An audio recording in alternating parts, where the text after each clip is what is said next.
Unit 3, New Technology. This lecture is part of TED 682 Instructional Technology course for the Clear Credential at National University. Our objectives for Unit 3 is to be able to analyze the usefulness and effectiveness of technology tools for classroom instruction. We should be able to apply technology tools and resources for communication, instruction, and professional development. And we'll be able to collaborate in a professional manner to plan and develop professional development for teachers. So when we're using technology tools in the classroom, we want to analyze the effectiveness of these tools.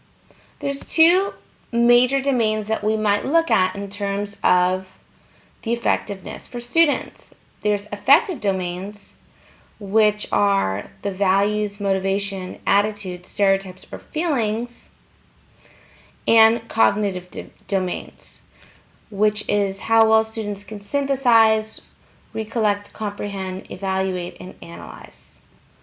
So when we're analyzing the effective of a tool, say we have a tool like Poplet, want to see how effective it is in terms of, do students enjoy using this tool? Is this something that they are motivated to do so that they're participating in the class? Want to see, is this useful in terms of comprehension? Maybe the objective of using Poplet is to recall the major parts of a story. So we can look at, analyze these tools within these two domains. And for effective domains, we might see how well are students persisting at completing this task. Whereas for cognitive domains, we might think about how well can they transfer using this tool into the core content areas. So how can we measure the effectiveness of tools? Okay, so think of action research here. We can collect data, different types of data. Might be a student reflection. That would be a type of cognitive or affective domain, depending on the types of questions we ask. We can also take some anecdotal records about a student's, maybe their time on task or how long they're engaged in an activity when they're using technology as opposed to when they're not using technology. Summative, informative assessments are good tools for cognitive domains and seeing how well students are achieving. We could even interview students. We could ask them questions about how much they enjoy the lesson. We could also use observation and make some notes about what we're observing when students are engaged in technology. And we can survey students as well. So some different ways that we can measure the effectiveness of technology tools.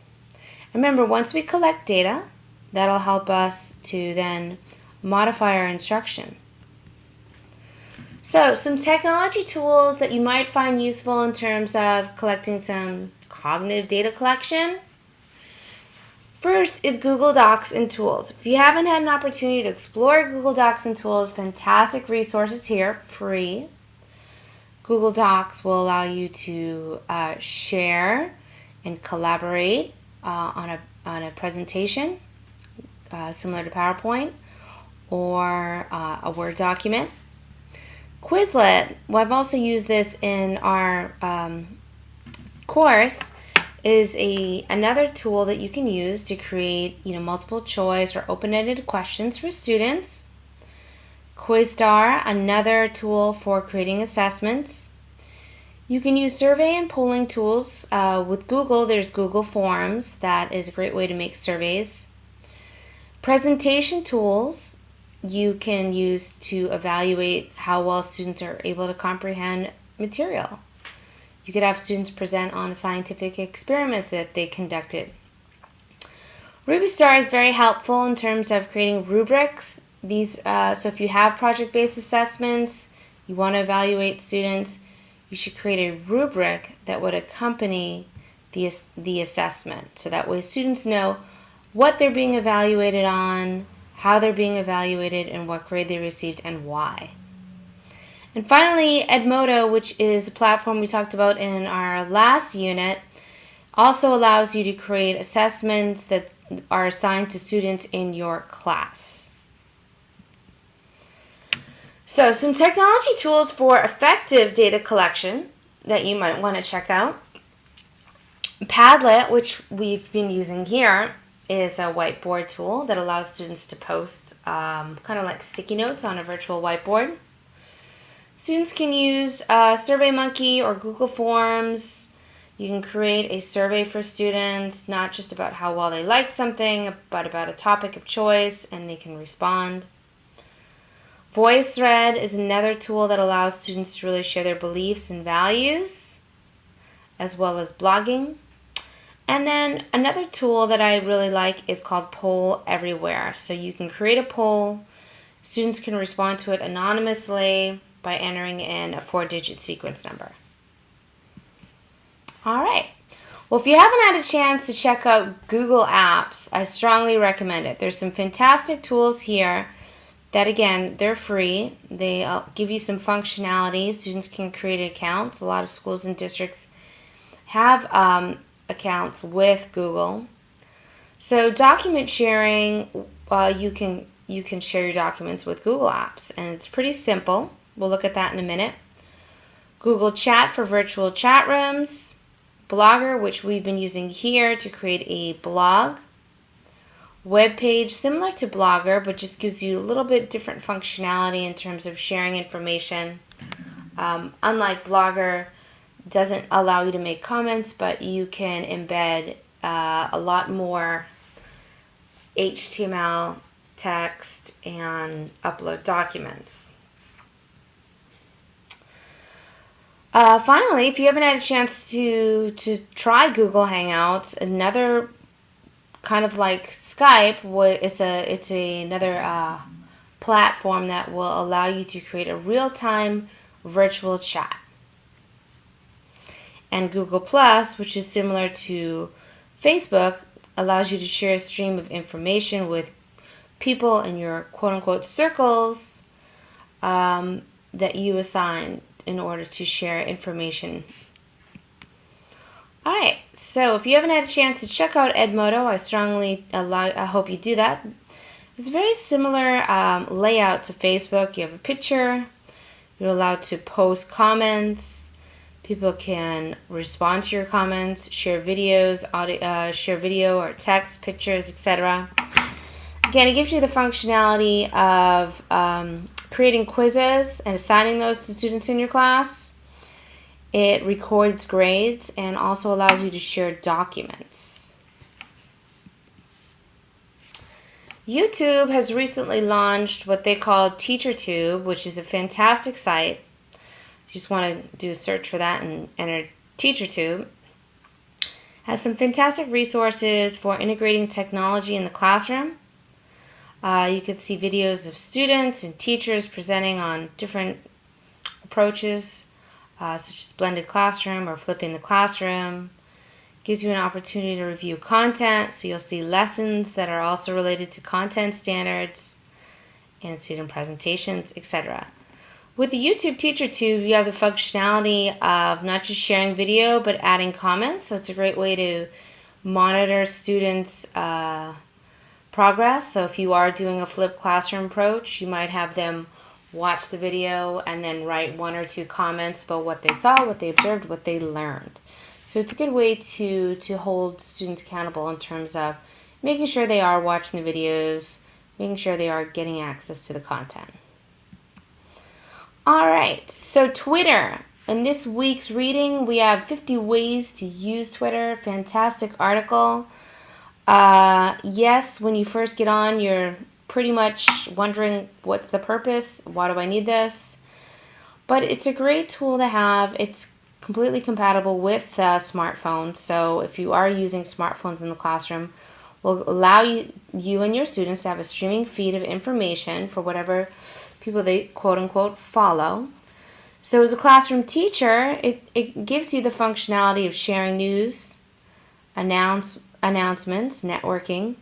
If you're in a specific content area, say science for example, you could follow certain experts. So I know for myself, I I follow Duncan, and I'm able to get some articles and news and events that he's posting from the Department of Education. So it's a great way to kind of just keep abreast of what's going on in areas that you're expected to have expertise. Twitter has also been used by classroom teachers to ask questions to students. You can poll your students; they can respond on their cell phone, and it can create a dialogue during your class lectures. All right, another tool that allows you to keep a running dialogue is called Today's Meet. And essentially, when students are listening to a lecture, they have a place where they can ask questions, share ideas, collaborate, poll, and share information with each other. So Today's Meet is another free tool that's popular with teachers. Now, before we plunge into some of the smartphone applications, there's been some research conducted here on the effectiveness of smartphones and how it is making a difference in students' learning.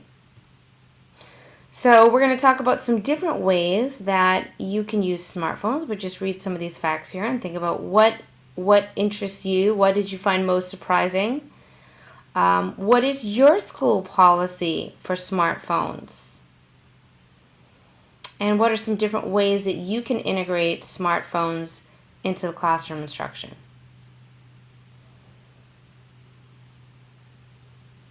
One of the great things about smartphones is that everyone has one.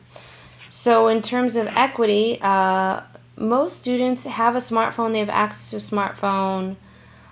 It's just a question of giving them some freedom to use it. And sometimes I go into the classroom and I see students taking pictures of notes, taking pictures of classroom or video recording their lectures so that they can watch it later on to help understand their homework. It's a lot of functionality here, so different strategies that I've come across. For polling, you can use a web application called Poll Everywhere. Students can respond to a poll on their smartphone just by sending a text. Reading, we have applications like Kindle. Research on web browsers.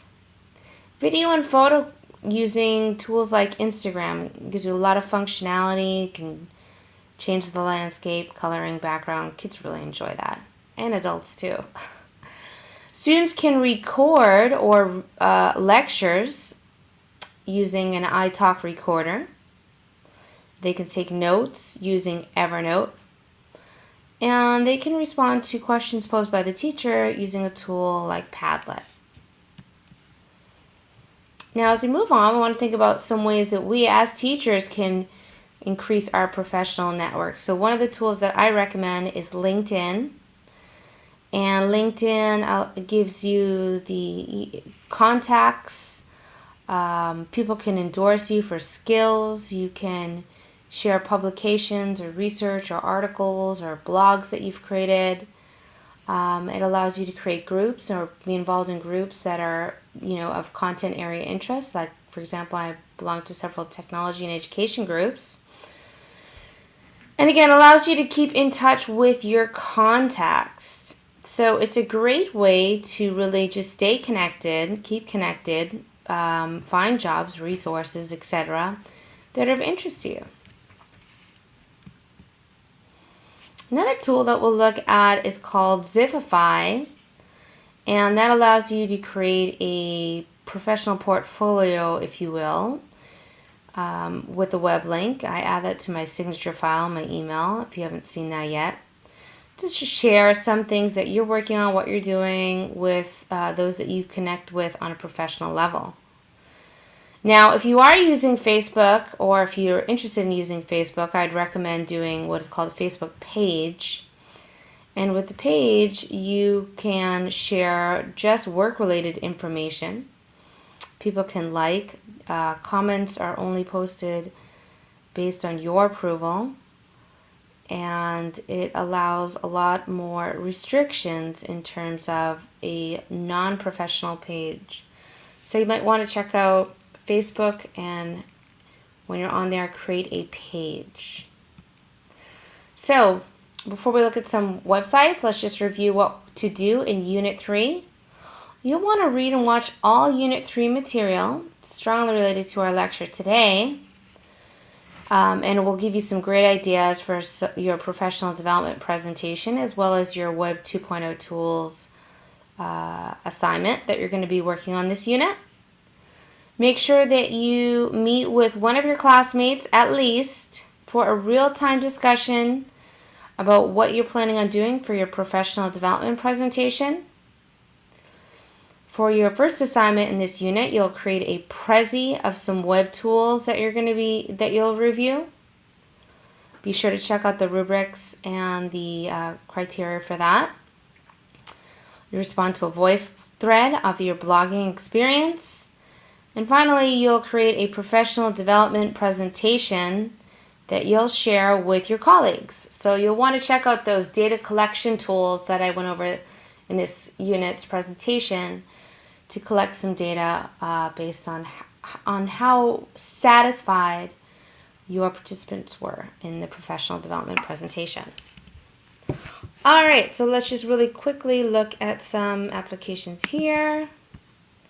So our website. So we have Vizify, which is www.vizify.com. Very simple and easy to use. You can share pictures. There's me and my little man. Some information about where you live.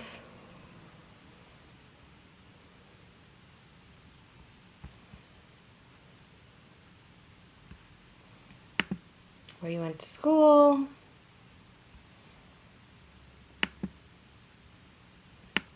Oops. Career information. And formal education, etc. So you can edit this and share what you'd like to share if you're interested in creating a Vizify account. And the Facebook Pages account here, sharing pictures. I like to share events about what's happening at our center, where it is. That way any students can come to our event and know information about that, so that'd be really useful as a classroom teacher. All right, and then let's look at Google. So once you have a Google account, you want to click on Drive, and here is where all the files are. So you can see for one of the quizzes I created on educational technology, it is in a spreadsheet here. And I can share that if I want to. If I wanted to collaborate with other colleagues, I can share via link. Right now it's private. I just have to click on these blue buttons here, and I could change it to public if I wanted anyone to view it. Then I could share the link with them. Or I could just invite people via email and enter their names here.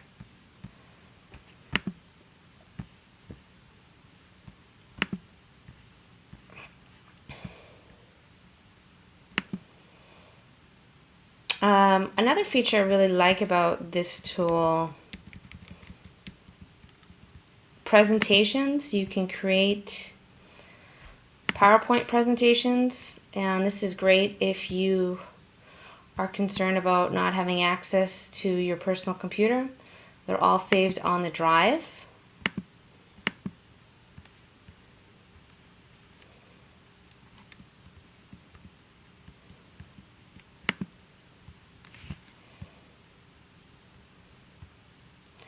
You can create surveys.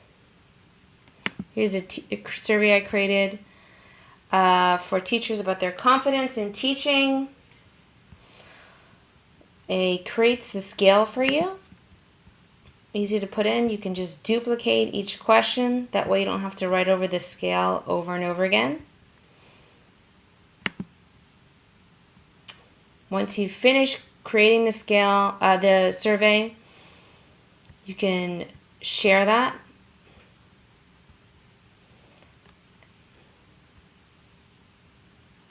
You would just click on this form right here, send form, enter names.